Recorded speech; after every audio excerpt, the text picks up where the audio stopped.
Live from the basement of the YouTube headquarters, it's the Stacking Benjamin Show.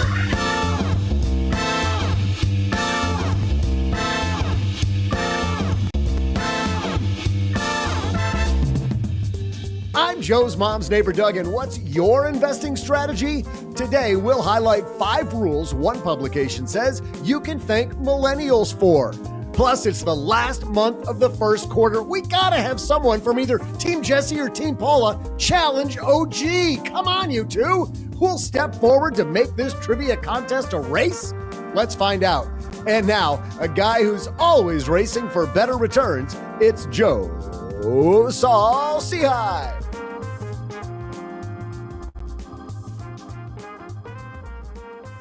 Hey there, Stackers.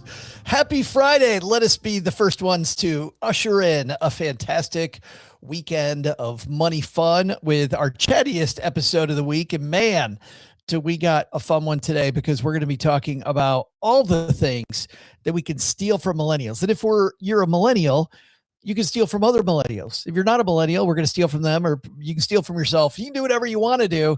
The guy who always does what he wants to do is here. Doug, what's going on, man? Hey, buddy. Just having some great weather up here in the frozen tundra. Yeah, but are you ready to steal from millennials? Let's just be clear here about the mission today. Aren't we all just sick of them and their neediness? Let's just take it from them. Oh boy. And the guy is he a millennial, or is he like younger Gen X? I think he's young Gen X, isn't he? Mr. Yeah. OG is here. Attitudinally, that dude is maybe the greatest generation. He's great. 170-year-old like OG is here. Baby. Millennials were born in 95. Were they? Yes. No. Oh, I didn't. Who knew? Did you know? I didn't know. I had no idea. And a guy who was definitely born in 1995. Look at that. Or do you guys have a sun where you live? Maybe. I don't know. Doc G is here. Are you a millennial, Doc G? Yeah, no. I was not born in 1995. I know you look at this face and you say millennial, but no, I'm Gen X. For the 4 people that don't know Doc G from our brother show, Earn and Invest, tell everybody about the show, man. Earn and Invest is next level financial, personal finance, and purpose, meaning everything under the sun. We talk about life in general, how you can earn and invest in your life.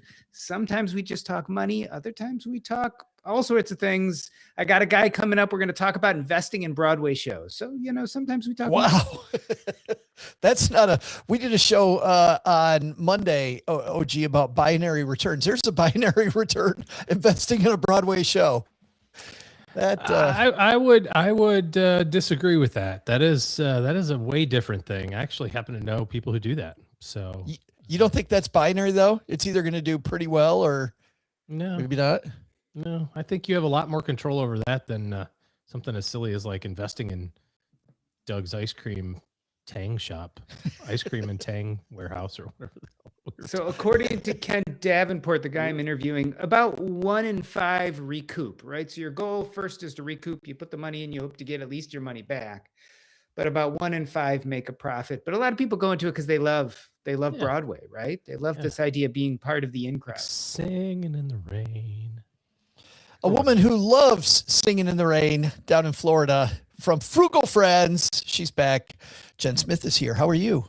I'm really good. And I am a bona fide millennial. I'm right in the middle, 1989. Some would argue the best year. I would say Swifties would argue it's the best year.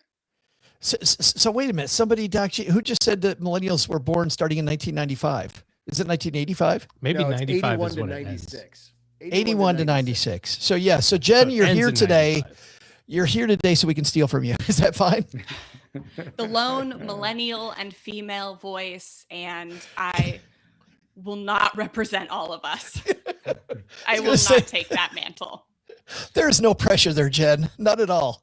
Nope. So for the people that haven't heard about your beautiful podcast, Frugal Friends, with you and your amazing co-host, Jill, what have you guys been up to lately? We are over on YouTube right now. We're doing a lot of video and just a lot of commentary on consumerism and pushing back on overconsumption that is pushed on social media, in traditional media, and even in our communities. We're doing this live on YouTube right now, in fact, and we've got Drew hanging out with us, who says that he was born in 96. He had to look it up whether he was a millennial or not.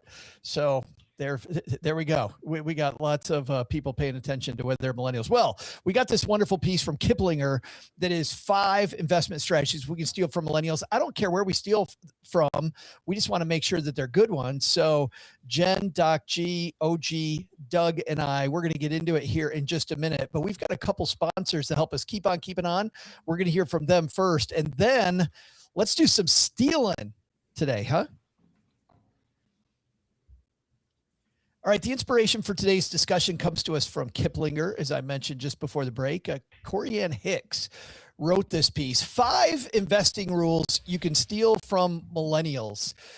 She opens this up by saying millennials are reshaping the investing landscape. See how the tech-savvy generation is approaching capital markets and the strategies you can take from them. I'm always open to stealing from anybody. I mean, one of my favorite interviews we've done here was Austin Kleon, Steal Like an Artist, right? We want to take things that work and steal them. Number 1 on his list, embrace tech to automate and accelerate investing. And I'm wondering, well, Jen, let's start with you because you're a millennial. Do you think that using tech, does that accelerate your investing? Absolutely. When investing was like when index funds were invented, you didn't have a computer to just be able to go on and buy them. I mean, even before that, when you were buying single stocks, you always had to go through someone. And you couldn't be sure if they were working in your best interest or theirs. And then as we have grown in the internet and technology, investing has just gotten more and more affordable and accessible.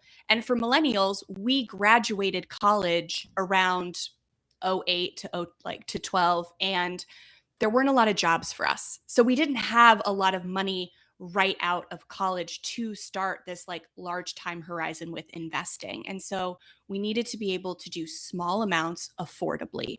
And so technology really has been the bedrock of my investing. I did not know that I could invest on my own. I thought you had to go through a guy because that's, what my parents didn't invest at all, but my parents' friends, they all had a guy.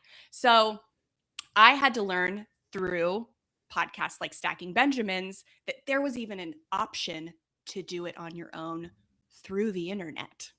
Wow. Investing through those little pipes that they run underground and then in the netherworld. No, I've been told it's like suitcases. Is that the way it works? It's like packets. They call them Doug packets, knows, right? Yeah, it's like suitcases, and then there's like people that are moving the suitcases. Sometimes they carry a lot of suitcases. Little elves put packets into the suitcases. Yeah, there's something about sweet suitcases. and low packets, and they ship them off. Welcome to the Stacking Science podcast, everybody. This is we're going to dive into the science of how the internet works. Doc, let's ask you, man. I mean, Jen makes this case that using your computer, using some of the modern tools has made it easier to invest. But has it democratized investing, or has it just gamified it? Because I feel like I look at like what Robinhood's gotten in trouble for a lot. Like it's over gamification to make people do things that might not be the right thing.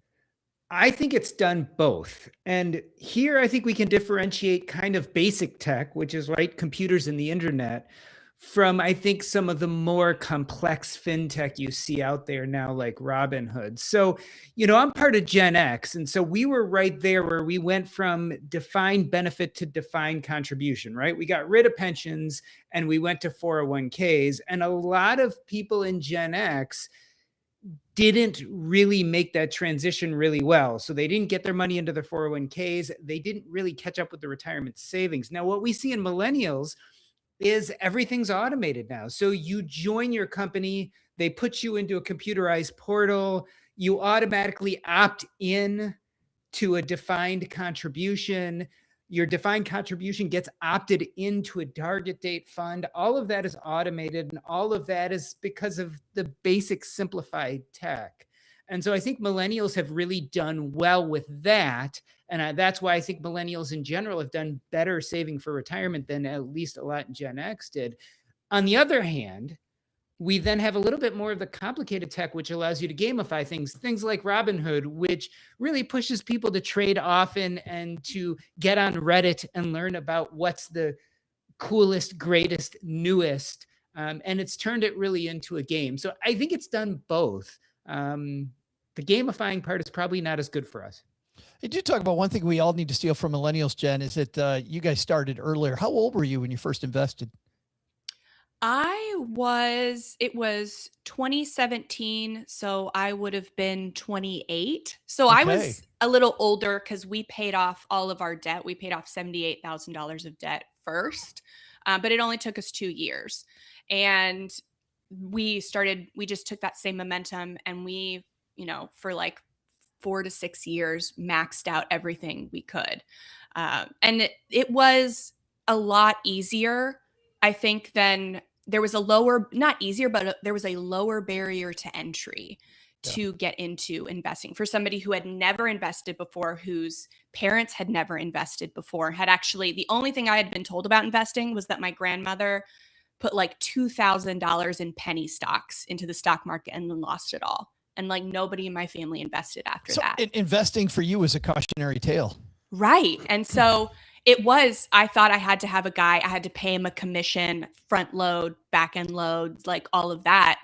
And the financial guru that I was learning from at the time also said that. And then I said, let me see if there are other ideas out there. And that was another thing that the internet provided us, is education, not just one voice to learn investing from, but a lot of different voices, which, I mean, is a blessing and a curse, right? Because you've got people on Reddit with the stocks and stuff, but you're always going to have that section of people who want to make things more complicated than they should be. But it has, I think, really democratized investing for the better. Yeah, I took this social media course through MIT that was really good. And the professor, a guy named Sinan Oral, who was early on in Twitter and some of the dating apps, said that, you got to decide, Jen, to your point, whether you play for good or bad. All that the internet does, though, is it amplifies it. So, the internet doesn't say, well, this is a good thing, this is a bad thing, but it will certainly amplify messages and get bad stuff and good stuff out very quickly. I'm wondering, OG, with millennials starting earlier, is that more important than investing perfectly? Oh yeah, absolutely. It sounded like you had a comma there. No, I mean, if you are 80% correct, but you start right away, you have so much more flexibility and margin of safety into the future. And I do think that technology has helped make it easier for people. It's helped. I think what you said there in terms of amplifying, I think, is a good example. It will expose your flaws pretty quickly. If you're a gambling addict, guess what? Like, there is a tool for that. You do not have to go all the way down to the casino to do it. You don't have to have a bookie. You don't have to do it. You can do it on your phone, man. You don't have to wear pants. Yeah. You can link it to your credit card or your PayPal account or whatever. It's like you could spend all your money and no one will stop you in, 90 minutes if you want. So that's a bad thing. The good thing with technology, of course, is because is sometimes it can give you some lower barriers to entry and make it easier to automate it. I think that's really the biggest piece around technology is making it on autopilot, I guess maybe is a better way of saying it. So you make the decision one time, unlike like Jen was talking about back in the old days when you guys were around, it was like, every month you had to figure out, how much money is left over and then you'd invest the difference, right? But now you can just automate it. You can automate it out of your paycheck. You can automate your Roth contributions out of your bank account, systematically. You can set up dollar cost averaging from your paycheck into your brokerage account super easy. So I think that that's helped quite a bit in terms of at least pushing people in the right direction. I do like the idea, Doc, that automation was really a great thing that millennials especially latched onto. Right, let's just automate it and get it moving. But also millennials also ushered in robo advisors. And I think if I'm 25, do I need tax loss harvesting? And do I need a perfectly designed portfolio that's right on the efficient frontier? Like, don't get me wrong, robo advisors are doing all this cool stuff, but it's stuff that is cool for a 50-year-old much more, I think, than a 25-year-old. I'd still say that overcorrection is better than not engaging at all. And so, yeah, I think there's going to be some overshooting. And I think with robo advising and some of these things, we've taken the basic idea, invest early, and invest in index funds. And we've turned it into much more complicated. Like, can you get that extra 1% by tax loss harvesting, et cetera, et cetera. So, I mean, an overshoot, I think, was bound to happen, but I don't think the negativity of that outweighs the getting engaged, which I think millennials did take a step up from Gen X. And certainly, I think some of this automation and some of the tech available made it better. Let's go from investing apps, Jen, over to budgeting apps. Now we have all these pretty budgeting apps. I use Monarch. I've used Tiller Money. I like Tiller Money a lot too. YNAB, has an amazingly robust community. Have these apps truly helped people, or does it just make tracking it prettier and make you feel like you're doing more? It depends on the person and the season and the goal. I think people can procrastinaspend, which is spending money on something like, we say that all the time. Word. Yeah. Do you really? So, yes. Oh my so God. People spending money to do something productive, like get healthier or get better with their money, spending money on doing something like that instead of actually doing the thing. So people can procrastinate. I feel like you're looking at me when you say that. Are you looking at me? Are you staring into my soul, Jen Smith? I'm staring right into the center line between everyone. So it can happen, right? But these things have also made it a lot easier to track our spending. And we can see in real time, oh, I have a widget. I have the Monarch widget on my phone, so I can keep up with my transactions and I can see really quickly, oh, I don't remember making that transaction, or, oh, I canceled that and that transaction went through. I had a gym membership that charged me an annual fee 6 months into my membership. And I was like, well, nope, that's not right. So I got that refunded, and that happened within 24 hours. So it has made stuff like that easier. But on the flip side, it can also make it easier to get really in the weeds with budgeting, where we have like 18,000 categories. And then Frugal Friends, we get complaints all the time. Like, how do I make budgeting sustainable? How do I make tracking my spending sustainable?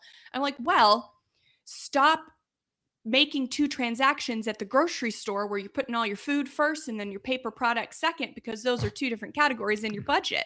Right. And Jill and I have differing views on this, because she kind of does that. And for me, it's too much. So it does depend on the person. But again, I do love what technology has done for that space. I love the fact, though, that it is what you make of it. It still is what you make of it. I see people talking about AI, obviously all the time. We all talk about AI, I feel like, all the time, but it is what you make of it and how you end up using it. The second part of this piece was that millennials grew up in a time when not only did we have noise on televisions that we could shut off or magazines that we could stop, but now then you go over your computer and it's surrounded by advertisements all the time. You jump on Spotify to listen to the Stacky Benjamin Show or Earn Invest or Frugal Friends, and you hear advertisements there. We are being inundated with noise. And I'm wondering, OG, this 24/7 financial news cycle that we live in now. Is this a feature or a bug for modern investors? Well, I go back to the story of, and I think everybody here will remember this, but, I think about it this way. When we were kids And the little, you think about like the little crawl that happens across the bottom of the screen. What was that reserved for? The bottom of the screen. Oh, when they're Yeah, truly breaking news. Mhm. Truly, And more something specifically. huge. Like we went to war. Okay. Yeah. It probably happened in 91 for that. Yeah. I think it was more, it was at least where I was, it was more for major severe weather. I mean, it was Okay. for like other Sure. stuff, but it was like, da da da da Right. da, and you like it would direct your attention because That's probably TV the was more on. often thing. Yeah. Yeah, the TV was on, right? You come home from But school, war whatever. sometimes. Yeah, Right. Yeah. Yeah. I mean, that's kind of top of mind right now. But it would be more like, in this county, there's a severe thunderstorm warning, right? Or severe tornado warning or something like that, right? Like it attracted your attention to that thing. Okay. So when was the first time that got put on the screen and hasn't left since?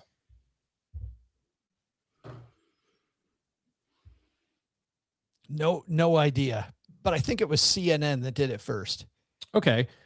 It was basically a tie, but yeah, I'm talking specifically about like news channels and stuff like that. Yeah, like what year? Yeah. Mm-hmm. What year did this happen? Yep. 2004. Close. Anybody else have a different guess? What event happened? 2008. There was an event that happened that was so chaotic with so much breaking news that we put it at the bottom of the screen all the time. Oh, September 11th. 9/11, right? Whoa. Okay. It was 9/11, and we started putting that at the bottom. And so now, which made sense, right? Like that was in the moment, pure chaos, right? And so since then, it never goes away. When you watch a football game on TV, it used to be, if you ever see like the like back in 1971, the last time that this team played, they show the video, right? Like it was the football game. Now you have the score, the timeouts remaining, the time remaining, the play clock remaining, who's on the field, how many rushing yards they have, how many passing attempts the quarterback has, like how many, the down, the distance, what the penalty was, like all this information in your face to watch a football game or to watch the news. I think that it's the oversaturation of that, whether it's sports, whether it's news, and certainly around money, is absolutely a problem because it focuses you on the wrong thing. When you're watching the football game, you want to watch the football game. You don't need to care how much time is left on the play clock. Like, who gives a crap? Like, we're watching the football game.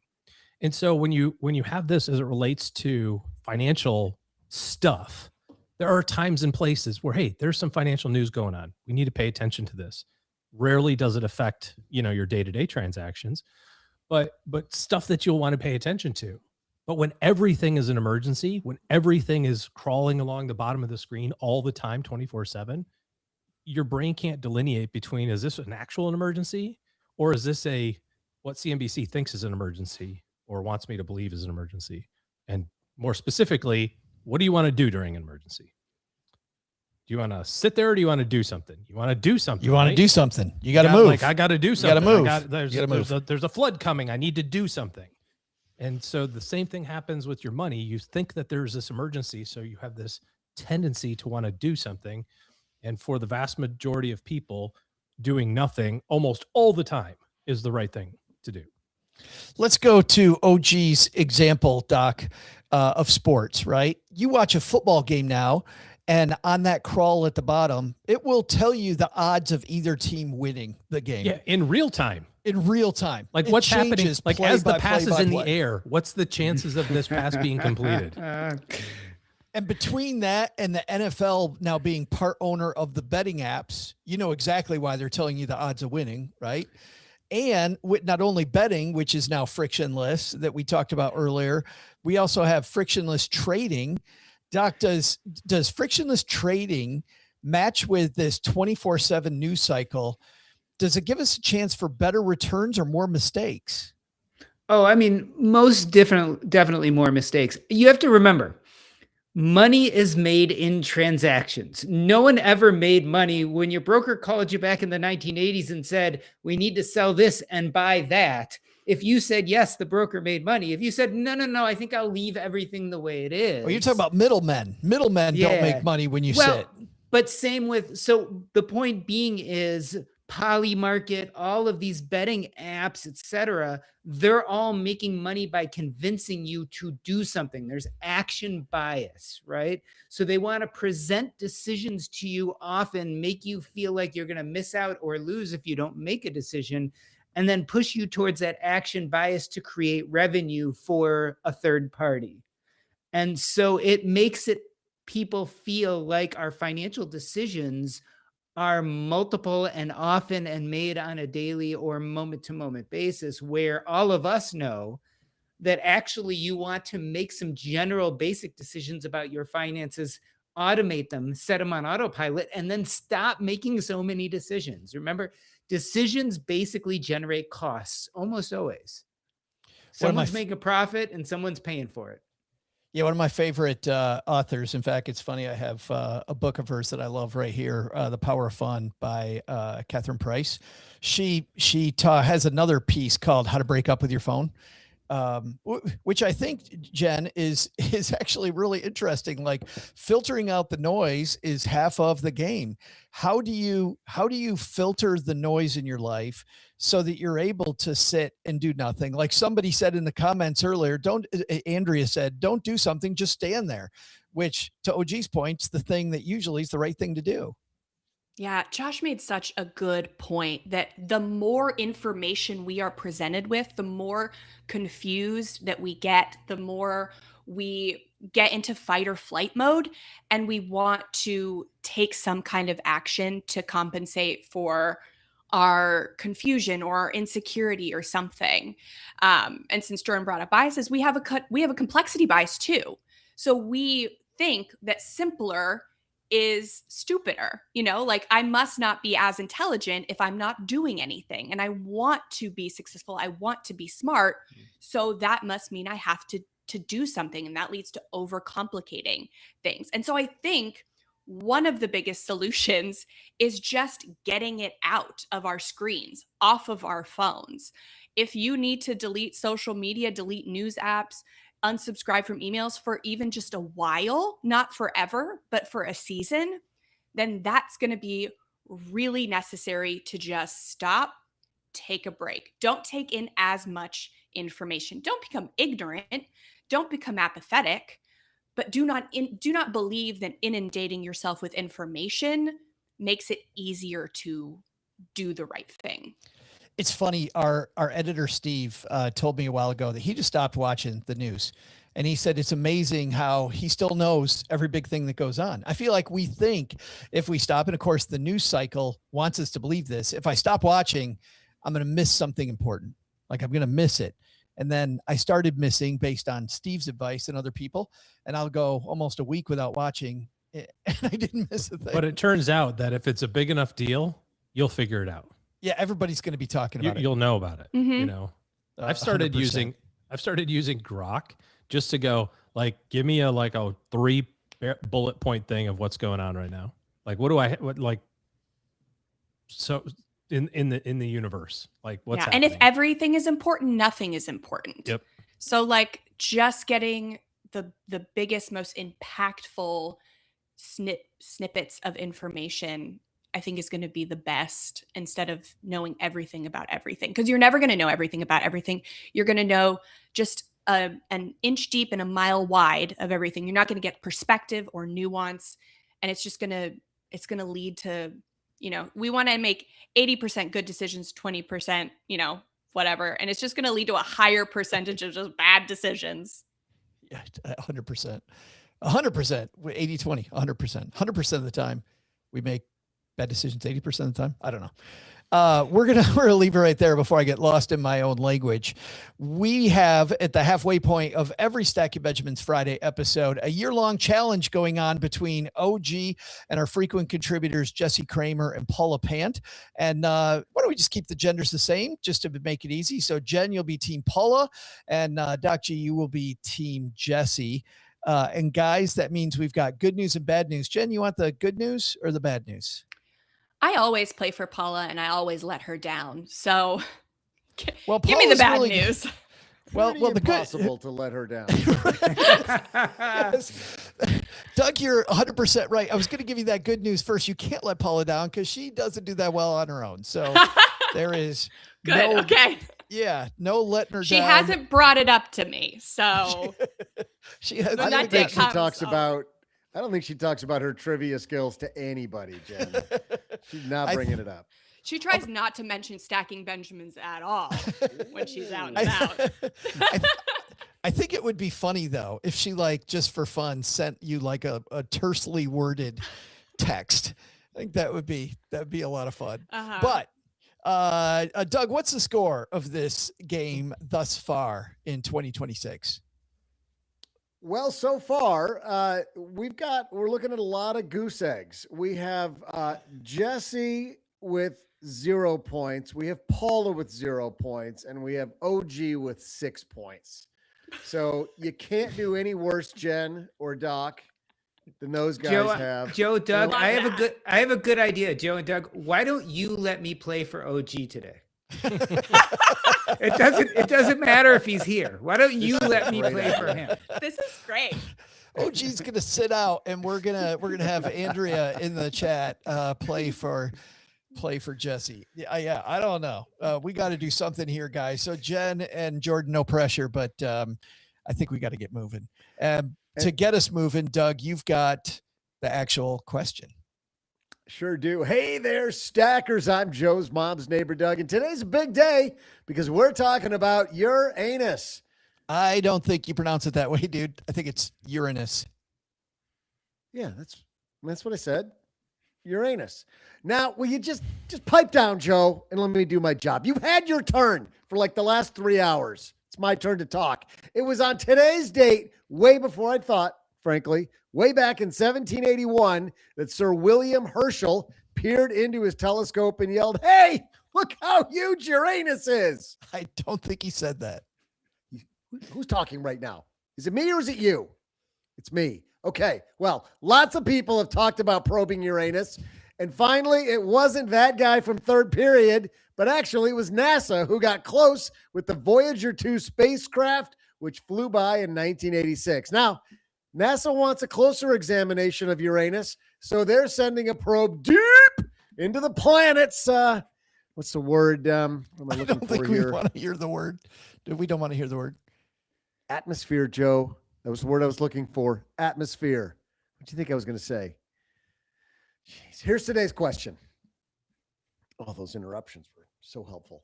This is truly going to be a Benjamin burning mission. How much money is the proposed budget when the USA sends a probe to Uranus, assuming it goes off as scheduled, in 2044? I'll be back right after I figure out whether or not Uranus has rings around it. I once dated someone with rings in really remarkable places. We don't want to know. We so do not want to know. And just imagine when Doug found out that this was today's date in history. Just like Doug was skipping to the basement. We get This to is talk trivia about people need to know about. We got to talk about William Herschel and his telescope. So, OG, you got to go first. In 2044, we're sending a probe to, we'll call it Uranus. How much money is the proposed budget? In today's dollars or in 2044 dollars? In today's, the budget when they today's dollars. start spending money. He's just wasting time here. He told me you could go there for free before the show started. Budget is zero. I can't imagine that they have a budget for a 2044 mission that's not in 2044 dollars. That doesn't make any sense to me. Okay, and it's in 2020. say a It's in number. $2044. So I think that they are forecasting that this is going to be a probably a $22 billion project. 22 billion with a B dollars. Jesse finished second last year, which means Doc, you are up to bat. I think it's much higher than that. I'm going to go 100 billion. 100 billion. Jen, we got 22 billion and we got 100 billion. What do you think? The first thing that popped into my head, because I have a 6-year-old, is 67 billion. So 67 billion is my guess. $67 billion. So we got 22, 67, and 100. We're all in the billions. Let's see who's right. We'll be right back. All right, OG, you kick this off by saying 22 billion. Both Jen and Jordan said not nearly high enough. What are you thinking? I mean, I've got between 22 and 67, so 40. So I've got from basically like 40 billion on down. It's a pretty wide range. It's not 100. That's way too much. Whoa, Jordan, those are fighting words. He thinks you're way too high. He's probably right. I've been accused of being too high before. Not when we're talking about trivia, but other things. Too many gummies. Yeah.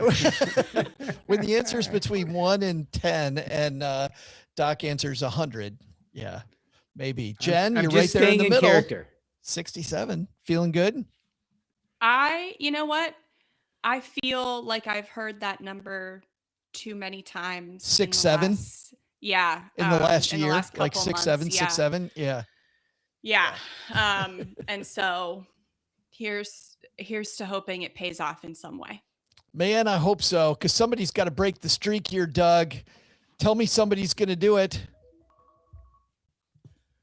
Well, hey there, stackers. I'm Uranus lover and a guy with a really long telescope, Joe's mom's neighbor, Doug. Today, we're talking about Uranus and probing it in 2044. Can you imagine what Uranus will look like in 2044? I mean, I can't imagine. What a scientific breakthrough that'll be. But the question was, how much will the budget be if they go with the currently proposed number? I'm not going to just tell you what that number is, but I will tell you that it's 95.8 billion less than what Jordan guessed, 62.8 billion less than what Paula Jen guessed, and just 17.8 billion less than what OG guessed. The correct answer was 4.2 billion, making Captain Cranky Pants our winner. So it was in today's dollars. That's why I was wrong. Oh, man. If you guessed a 50% return on your money, it would definitely be over 100 billion. I so was hoping when you said 6, 7, Jen, you were going to say 6.7. Weren't you, Doug? I know it. I was like, bring in 6.7. Come on. I am sorry, Paula. It's all right. You're going to get a strongly worded text. I'll be prepared for it. And the rich get richer this week on the Stacky Benjamin Show. Congratulations, OG. Yet another one. Are we dormy yet on the year, or do I 7. got about 6 more weeks? He's just about rounding third base and headed for home. Let's bring this podcast into the second half. We're going to talk next. Let me see if I can bring this up. We're going to talk next about their third point, which is don't be afraid of risk. And this is actually funny, Jen, because I remember early on hearing about millennials and risk and the fact that millennials didn't want to take a lot of risk because, like you said, when they first came out of college, there weren't a lot of jobs. We were coming out of the housing crisis, that a lot of people were struggling. And a lot of people, I remember reading some early stats around millennials that they were afraid to invest. So this idea of millennials and grabbing the risk train and running it ragged, is that how you feel? I think initially it could have been perceived that way, but we also, in our first working years out of college, saw the longest bull market in history. So I think that was what really shaped our risk tolerance. And so I'm very much like a 90% equities type of person. And I think it is because like we've seen a lot of tech startups that found their, footing during the housing crisis in 2008, like Uber and all these other tech startups that have just gotten so big. And then all the growth seen over that, 10 plus years bull market. So I think that is really what has shaped millennials really being not afraid of risk. And that we have a long time horizon because none of us anticipate retiring. Ever. We're just Ever. gonna keep working till we're Yeah. 160 years old. OG, it's funny because I can totally see what Jen's saying. This big run up in the stock market goes, hey, every time I take risk, it pays off. Like you learn from behavior and you're high-fiving yourself because your investments have done really, really well. But when does risk tolerance turn into risk confusion? And maybe we've overstepped. Well, as you know, I have a big problem with this whole concept of risk anyway, because risk implies the chance of loss. And as we've discussed very recently, even on the show, that there's really no chance of loss when investing in the biggest companies in the universe, given it enough time. The problem with investing where people make mistakes isn't the fact that they're investing, it's the fact that they don't match up their timeframes with the money that they need, that they, when they need the money. If you've got a kid that's going to college in 2 years, pretty stupid to buy Nvidia stock, even if it's the thing that like slays it for the next 24 months, because it could also go down by 50%. So you have to, if you match up the time frame of needing the money with the actual tool that is designed for that, cash for short-term things, maybe a little fixed income for medium-term things, but for the vast majority of your money, for the vast majority of your wealth, investing it in long-term companies, basically the ownership of these organizations that you do business with every single day across the spectrum of every single solitary organization in the entire world. So you don't have to pick which one's going to do well. You just go, I'm going to own a little slice of everybody, and make sure that that's aligned with your timeframes. There is no risk. The risk is actually taking the money out when you're not supposed to, or the risk is behavioral, where you go, oh my gosh, I didn't know that 20-year money might have a little wiggle in the performance, like in 2022, or the, 17 days surrounding COVID, when that was a splash, or as recently as last year, when the tariff stuff came out in April, the market went down 18% or something like that, like 7 days. Some big bumps. But it happens so fast that if you didn't know it was happening, back to our financial, pornography stuff, if you weren't paying attention to that, you might have missed it. You might have got your statement in March and statement in April and went, not the greatest month, but, so the whole solution here is for people to use all of these tools in the manner in which they're supposed to be used. And if you do that, you don't have any risk. There is no such thing. Well, but over the short run, G's got a comment. He's chomping at the bit. I can see. He's like, he's loving it. Go ahead, Joe. Ask your question, and then I'll ignore it and say what I want to say. Said by a true contributor to the Stacking Bench. He does belong on like CNN. Yeah, perfect. Well, here's what I'm wondering is, with the big run up, and you've been rewarded every single time that you take a risk. When I read this thing about millennials are more comfortable with risk, I thought, are they, or are they just desensitized to it because they really haven't seen a pothole that was longer than just a few months? I mean, I think to answer that, I would say that I think they somewhat get it wrong. And so to make the argument, instead of talking about high risk and low risk, what I'd really talk about is concentration versus diversification, right? Diversification is low risk. Usually concentration is high risk. And I was just interviewing Joseph Moore, who's a wealth historian, and he said, we get it wrong. People tell you when you invest, you should diversify. He said, actually, you should concentrate risk when you are young. And then once you make your money, you diversify so you don't lose it. So here's where I think the millennials could be right, and here's where they could be wrong. I think we have to concentrate risk, meaning be risky in our jobs, in the businesses we start, in the things in which we use sweat equity. On the other hand, I think where we see millennials, this generation, getting wrong is they're concentrating risk in things like cryptocurrency, something that feels a lot more like speculation than an actual investment that could be a higher low profile risk. So I'd say, you're young, put your monies in equities, which are high risk, but not nearly as high risk as cryptocurrency. Maybe a diversified index fund like an S&P 500. But where we really want to be risky and concentrate our risk, where we're really going to make our money, is be risky in your career. Like, do something innovative, be risky in your side hustle, be risky in those places and starting a business. That's where if we concentrate our risk, we eventually build the wealth, and one day we'll then diversify and de-risk when we actually have some wealth to protect.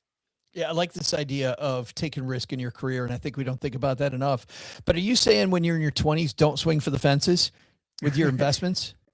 I 100% say that. Don't swing for the fences with your investments, at least when it comes to paper assets. Again, investing your time, your energy, building a company, for sure.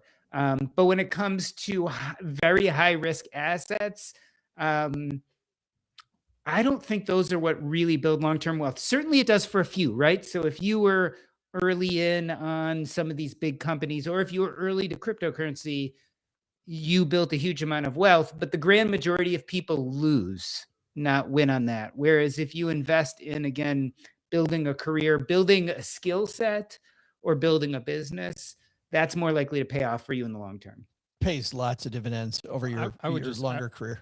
I would just add to that a little bit. Sometimes when it comes to that concentration, Doc, it's like sometimes it happens without you even paying attention, right? If you work for any company, you might have RSUs, you might have company stock in your 401k. You might have ESPP, discounted shares that you can purchase, and so you take advantage of those things, or you have non-qualified options, and you take advantage of those things.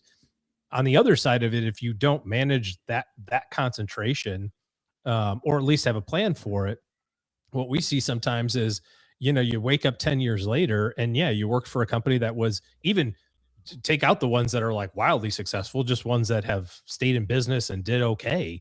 And all of a sudden you're going, oh crap, now I have all this money tied up in this company, which is good. It's paid off. However, now to do something with it, I got to go pay Uncle Sam 25 cents on the dollar to like unwind some of these transactions, versus like having a strategy going into it and managing that concentration risk, like you said, throughout your whole life cycle. Sometimes it's unavoidable, right? You get a stock grant and, you hit a home run, right? But nobody's mad about those. It's like, oh shucks, I got to give Uncle Sam $2.5 million of my 10. Like, darn, everybody still complains about it, by the way, but it's still like a pretty cool problem to have if you get it. But if you're taking advantage of those resources at your employer, pay attention to it, because you could wake up in 5 or 10 years and then you've got that, I don't know, problem, but you've got something to deal with. I do love this idea of investing in your skill set, though, in your 20s. Absolutely. And especially right now when we're seeing the skill set that's needed changing with AI coming to bear on some places that used to be the hot jobs. Now you're seeing that begin to rotate, as it always does, but seems to be doing a little bit quicker today. Pretty interesting. The next one on this list, Jen, is when I really think of you millennials, I think of this one, which is this idea of multiple income streams, right? You can't not think of the early, maybe like 2005 into 2020 and not think of the birth of people having all these very quick second jobs that you can all of a sudden pick up, driving Uber or whatever the case may be, starting an Etsy shop, doing all these different things. But there's been some pushback on that lately, hasn't there been? I feel like as millennials get older, they're like, dude, maybe this hustle culture isn't all it's cracked up to be. Well, I mean, it's been 10, 15 years, right? When these side gigs started becoming popular, we needed them because there weren't a lot of jobs for people without experience. There arguably still are not. And now it's 10, 15 years later, and we're married. We've got kids. We're already tired. We don't have time for side hustles. And I think we've seen a lot of our peers who have hustled nonstop get burnt out. So I think there's a time factor to it. But we've also seen our parents or other peers lose their income, which I think is why investing in skills and taking risks in starting something on your own, it doesn't have to be like a risky business, for lack of a better term, but it does have to be something that protects you, that if you lose your job, which is very normal. We saw a lot of job loss last year. that you can have something to fall back on. I lost my job when I was 7 months pregnant back in 2019. And I was fortunate enough that as a finance writer, I could fall back on freelance writing, even though I lost my full-time job, because I invested in my network, which I think that's an investment not enough people are talking about, is investing in knowing people, meeting people, building relationships with other people in your community and in your field. Because those are how a lot of jobs come up for people. You don't get into a job through the front door anymore with people getting 1,000, resumes. You get these side jobs and these main jobs through knowing people. I had a breakfast meeting a couple weeks ago. Sarah Catherine Gutierrez, who some of you know, and she has been a contributor to this podcast. Sarah Catherine lives up the road in Little Rock. Introduced me to this young woman graduating from a local university who wanted to network. So number one, she already knows Sarah Catherine Gutierrez, who can introduce you to a lot of really great people. She then has breakfast with me in Texarkana. She already knows the guy that won Citizen of the Year award locally. He's the president of the local bank. She did an internship with him. Like, Jen, to your point, she's 22 and she's already doing something I don't see 40-year-olds do. She knows everybody. She already is on her way to knowing the right people. Now, it doesn't mean she's not going to have to hustle, but I think it's a combo. You're looking at me, Doc, like, yeah, this networking thing ain't all it's cracked up to be. No, I agree with that. I'm rolling my eyes more that I think we've overplayed this multiple revenue stream thing. I think I will put my foot down. I think most people are full of shit when they talk about this. Why are they full of shit? They're full of shit because your average professional has 4 revenue streams right off the bat and could get to 6 without a problem, without even thinking about it. So why does your average person have 4 revenue streams off the bat? So if you are 22 and you're in corporate America, you've got your income, which is your skill set, right? That's one revenue stream. If you're putting money into your 401k, you've got equities, which is another revenue stream. You might have some bonds. That's another revenue stream. And you have Social Security. So right away, you have 4 revenue streams. Yes, you're 22. You're not going to collect Social Security till you're in your 60s, but you're already building your Social Security. You're building your investments, et cetera. You might have a house, easy revenue stream if you ever want to rent a room. Anyone can do Uber. So you have another revenue stream there if you really want it. And guess what? Almost everyone has the revenue stream of selling things on eBay and putting things up on Facebook Marketplace. So this whole idea that we're supposed to have all these revenue streams makes people really anxious, and they actually take away or don't devote as much as they could to their primary income, which is their skill set or their job or their career. If you like your career, do that. Stop worrying about multiple revenue streams. You already have them. I think that's a great point. Yeah, Jen? I think that's a great point. For years, I really divided my focus on all of these side hustles because I was kind of positioned to do that like while we were paying off debt. And then I missed out on a lot of opportunities in the places I was passionate about because I was worried about a quick dollar versus a dollar that could grow through like my primary way of earning money. Would that be procrasta earning? Procrasta spending my time. Busy work. Not all action is like progressive action. It's a lot of the times it's distraction. Well, and that is interesting because on one side, OG, like I hear what Doc and what Jen are saying. And frankly, this is something that I said a bunch and I've been quieter about lately because of the fact that I always thought, man, you could just get good at the thing that you're doing. Gets almost Steve Martin, right? When he said, be so good they can't ignore you. So even if you lose your job, Jen, to your point, even if you lose your job, you've got enough network inside of that area that everybody knows you, likes you, and bam, you land another one very quickly. But there's still, OG, there's this risk that if I don't have this other income stream already built yet, that I might have to swim this moat. Like, where do you stand on the whole side hustle versus just focus on one continuum? Well, it wouldn't be fair for me to say that I stand on one when I do a lot of things that generate money, some of it more successfully than others.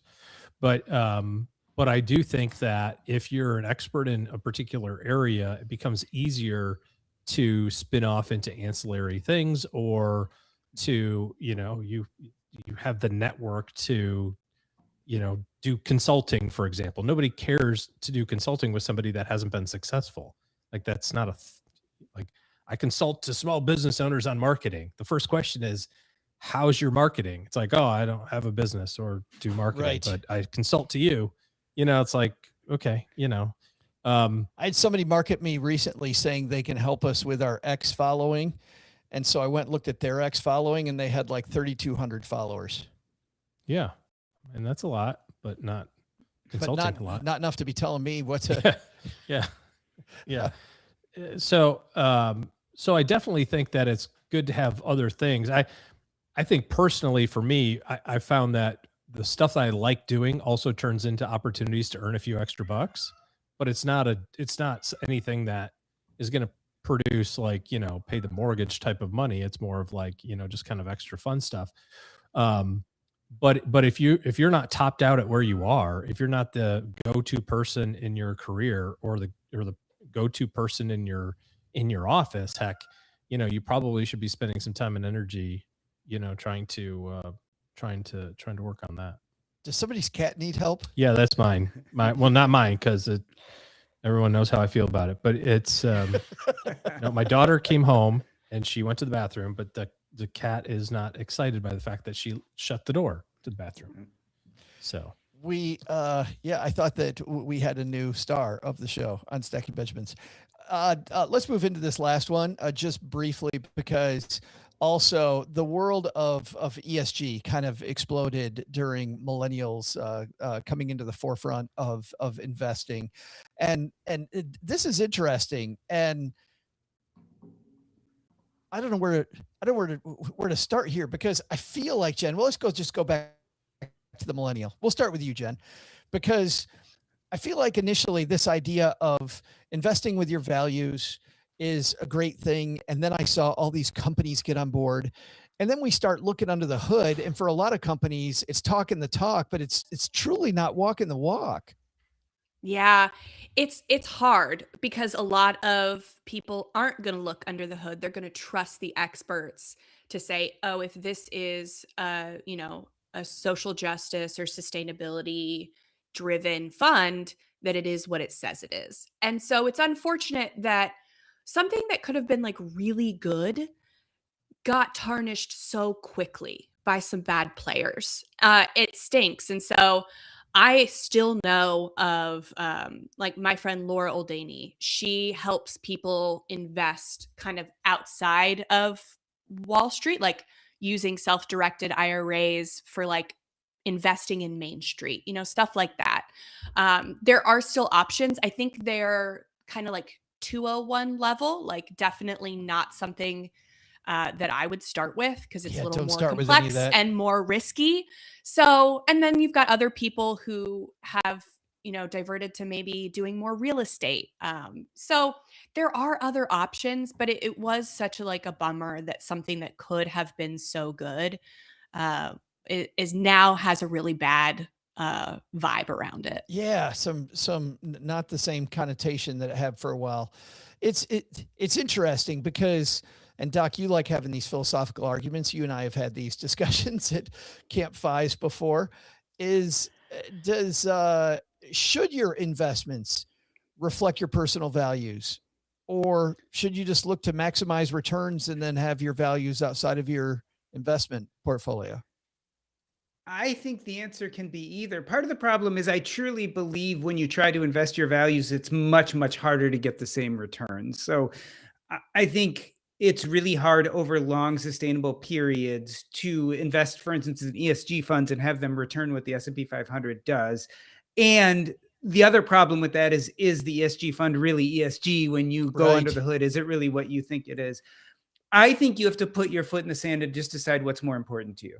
Like if staying consistent with your values to the greatest extent possible is more important with you, I think you have to accept lower returns, and that's totally fine, and look into it and study it because this is important to you, etc. I think if you're on the other hand, you're like, I want to be a wise investor that gets the highest returns, realize that there are occasions where you may, be involved in a fund that supports, let's say, big tobacco, and maybe you don't believe in that and you believe they're cancer sticks. but they're part of an avidly growing portfolio, and it is what it is. I think you just have to decide what fits and feels right for you. Even within that, though, there are decisions, right? You can decide, well, where am I going to invest through, right? Like maybe I am a big fan of Vanguard because I like what they stand for. And so I'll put my money in Vanguard and not Fidelity, even if their computing system and their online portal isn't as good. Maybe I feel like what they stand for is better.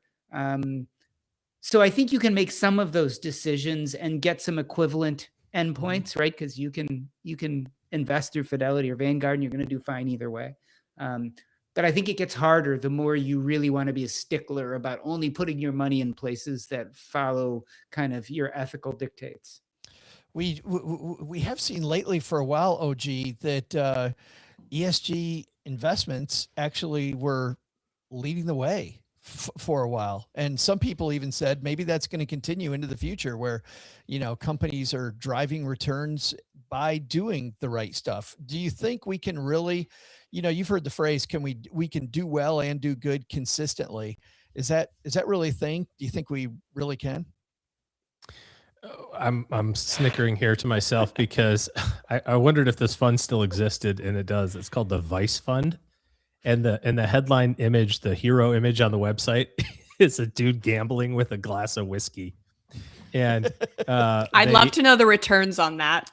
21% last year. It invests in alcohol, defense and aerospace, gaming, and tobacco. That's the only thing it invests in.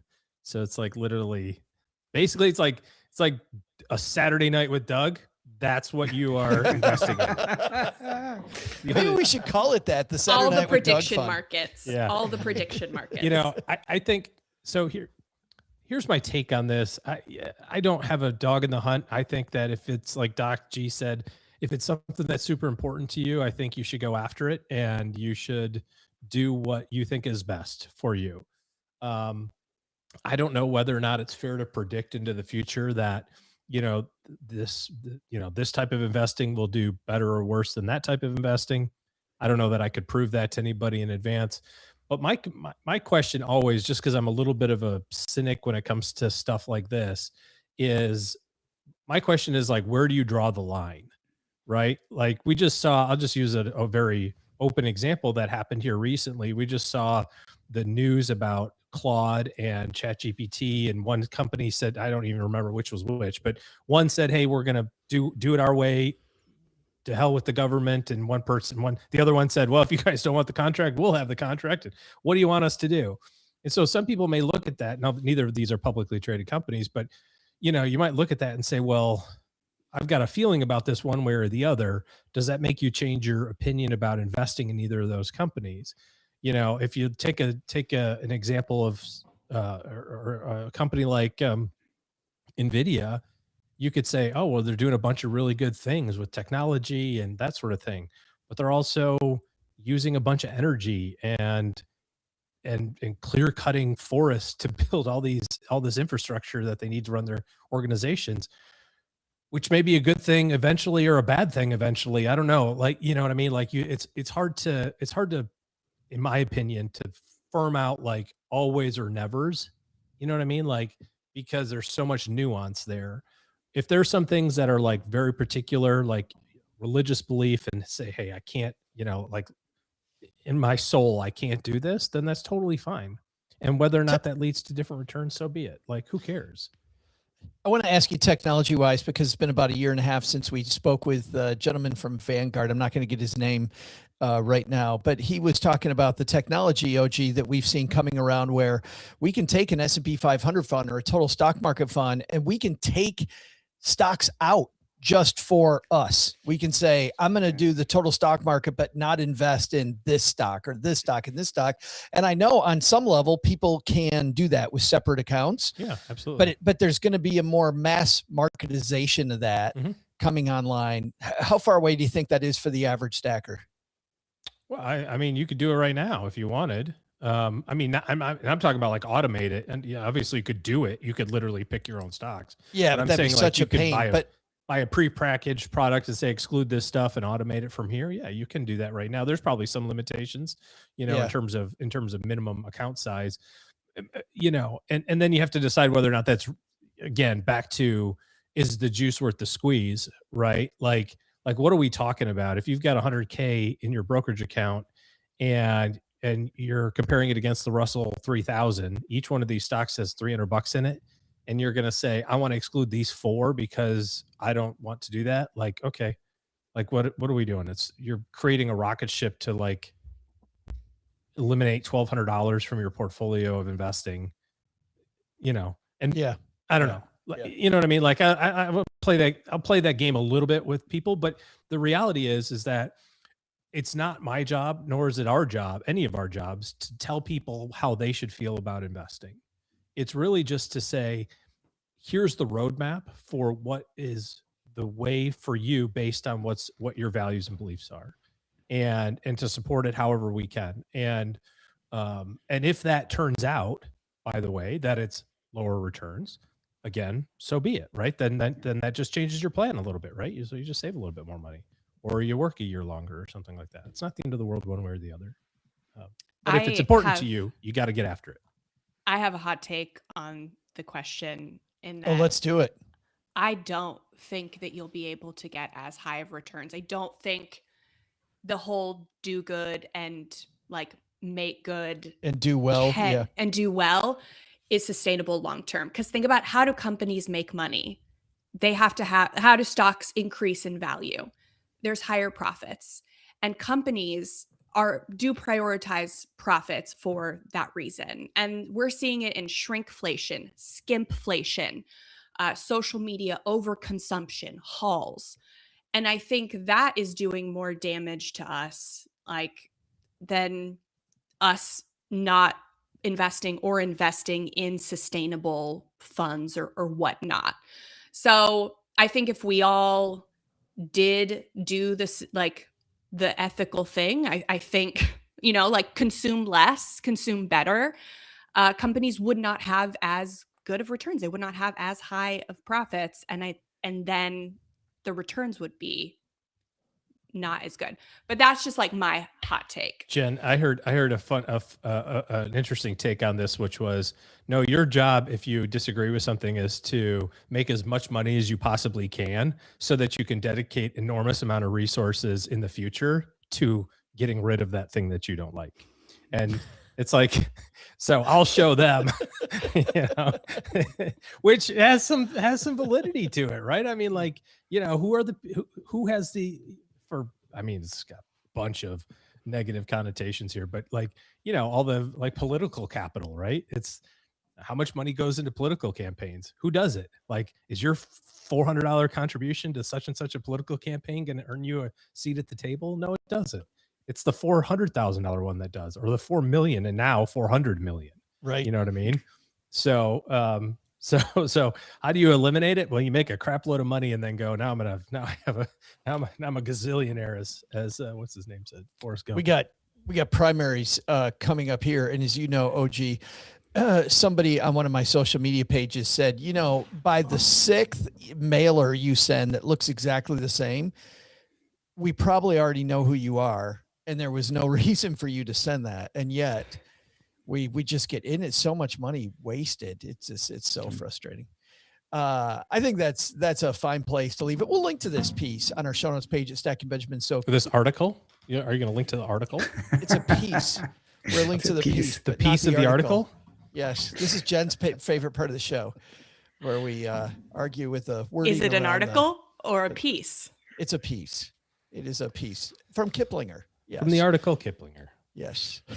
On our show notes page at stackingbenjamins.com. Jen, get us out of this. What the hell's going on at Frugal Friends that we can brag about to all our other stacker friends? Oh, wow. We just had an episode come out called The Man Responsible for Why You're Broke. It wasn't me. I swear to God, it wasn't me. It's a deep dive into this guy named Edward Bernays, who actually is responsible in the 1920s for getting women to smoke more, and how his book Propaganda has impacted the marketing for the last 100 years, and may be responsible for some of the reason why you're overspending. I love those history lessons. They're so fun. And you're like, maybe this is older and more time tested and thought about than I thought. And that's It's at Frugal. crazy. It's at Frugal Friends, wherever the finer podcasts are found. YouTube, Spotify, Apple, wherever you get your podcasts. But we do put some fun images and social videos and stuff up on YouTube. Awesome. We'll link there in our show notes. Doc G, what's happening at Earn and Invest this fine week in March? Well, I already mentioned him. I'm talking to wealth historian Joseph Moore. We talk about everything from like what the heck is pecuniary independence to how house hackers have always been around and it's not a new concept. People have always been having other people live in their houses, to even something that I never heard about. Great piece of trivia. This idea that we were always talking about, well, if you had been invested in the full market since the 1900s, this would be your return. But back in the 1900s, you couldn't even buy a stock without basically purchasing somewhere between, in today's dollars, $5,000 to $10,000 worth of stock. You couldn't just buy like $100 worth of stock.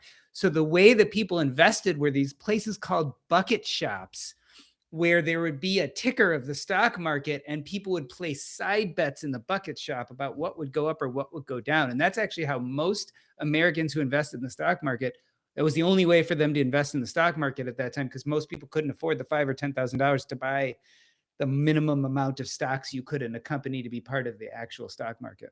It's amazing how what's new is old. That now we've got these new ways to bet on anything you want. We can bet on we can bet on the weather, bet on whatever we want. And yet you could do it way back in the day. Yeah. Cool stuff. Wow. So it's Contributor History Week. It sounds like Frugal Friends with a history show, Earn and Invest with a history show, and Earn and Invest where only the finest podcasts are found, I think. Right. Yeah. And you can read Jordan's Substack as well. JordanGrummett.substack.com. Always good reading. OG, what's going on at the OG household this weekend besides you and your cat screaming at each other? Bicycle. I will be riding my bicycle over and over and over again, nonstop. That's all I do now. Every time you ask me, I will be saying I am riding my bicycle. I'm on my bicycle. As I get ready for this little event. He's riding over 100 miles in the mountains of Colorado, Jen. I know. Right? Mountains. Nope. Yes. Yeah. And a common follow-up question would be, oh, you must have done this a lot. No. Nope. First time. Yeah. It's the first time for everything. He could ride it on someplace flat, but no, he's got to go. Yeah. Oh, like Doc G said, oh, so 100 miles. How long? What's your longest? I'm like, like 20 something. like 3. Good. Yeah. He's thinking about replacing the banana seat on his bike too. I was going to say the little tassels are pretty cool. Right. Yeah. Be time to upgrade them. All right, Stackers, that's going to do it for today. Hey, we record these on Monday. It's always fun talking about Friday when it's actually Monday when we record these. We do it on YouTube on Monday afternoon. So come join us, generally 3:30 Eastern time. That would be 1:30 Pacific. So come join our live recording. And thanks to everybody who helped, Eric, Shane, Andrea, lots of people contributing today. Grace, Drew, Rob, so many people. So thank you so much for making it a fun hangout here on YouTube on Monday. We will be back speaking on Monday with a full new slate of shows. But until then, Doug, tell them what we would have learned on today's episode. Well, Joe, first, take some advice from Doc G. Don't fight the algorithm. When you're automatically opted in for savings at your new job, just drink the Kool-Aid and let it happen, man. Second, don't forget about Jen Smith's new 4-letter word, procrastinating. Actually, it's 17, I counted. That's spending money on stuff and not getting the benefit of that thing. Gym memberships. Don't do that. Just buy the pizza, eat the whole thing right away. That way you're not procrastinating. No, but the big lesson, right to it. Yeah, just get right at it. But the big lesson, don't tell Joe's mom that NASA's going to probe Uranus in 2044. She'll start swinging her big wooden spoon around. I don't think that probe's going to reach, Ma.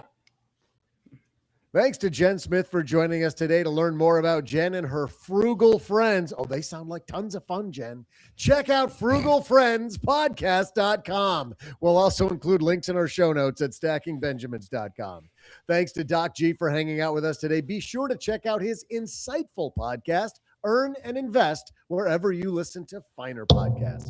And finally, thanks to OG for joining us today. Looking for good financial planning help and a hell of a trivia player? Head to stackingbenjamins.com/OG for his calendar and cheat sheet. Not cheating. How else can you be winning by 100? I was about to say, given how good This show OG is the property of at SB trivia- Podcasts, LLC, copyright 2026, and is created by Joe Saul-Sehy. You'll find out about our awesome team at stackingbenjamins.com, along with the show notes and how you can find us on YouTube and all the usual social media spots. Come say hello. Oh yeah, and before I go, not only should you not take advice from these nerds, don't take advice from people you don't know. This show is for entertainment purposes only. Before making any financial decisions, speak with a real financial advisor. I'm Joe's mom's neighbor, Doug, and we'll see you next time back here at the Stacking Benjamin Show. What was that? It's called the medium sketch. The medium sketch? Yeah, it wasn't rare and it certainly wasn't well done.